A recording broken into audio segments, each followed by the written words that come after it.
মুহূর্তে আছি বিশম্বর উপজেলার বিশম্বর গ্রামে এবং এই ব্রিজটি রাধানগর বিশম্বর গ্রামকে কানেক্ট করেছে বিশম্বর বাজার থেকে বিশম্বর বাজারে যাওয়ার জন্য। এবং এই পাশটা আমি একটু দেখাই,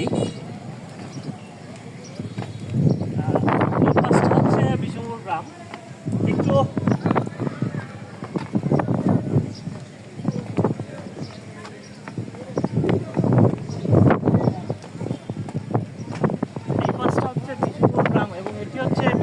সরকারি প্রাথমিক বিদ্যালয় এবং এই ব্রিজটি বিশম্বর গ্রামের নাগরিকরা নিজস্ব অর্থায়নে এই ব্রিজটি করেছেন।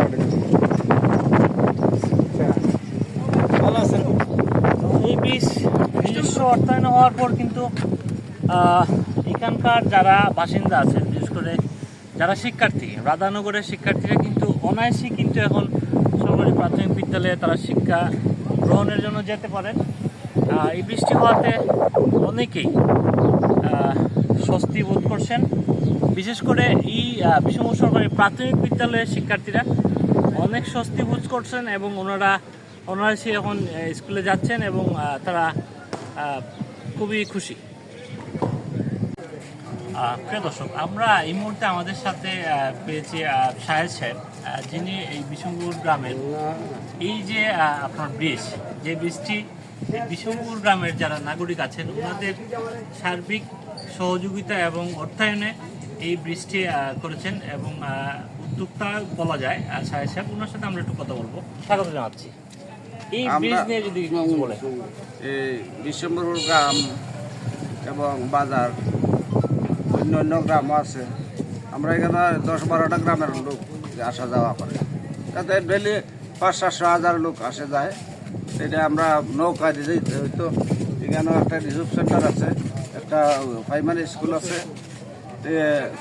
এখানে এই নৌকা ডুবতে ওই যে এক সময় নৌকা ডুবিয়া মাস্টার যারা আছে তারা ডুবিয়া মোবাইল টোবাইল টাকা পয়সা আমরা নিজে নিজে উদ্যোগ নিলাম যে আমরা এখানে একটা ব্রিজ নিয়ে দিতে পারি। তো ওইটাই গত বছর আমরা দিছি।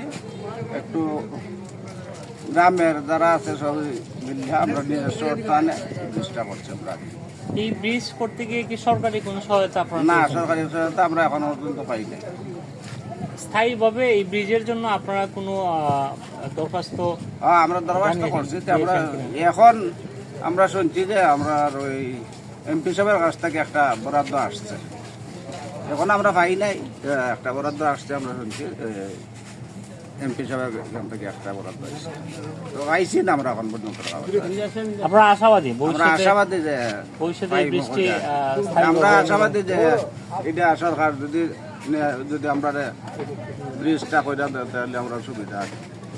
অসংখ্য ধন্যবাদ।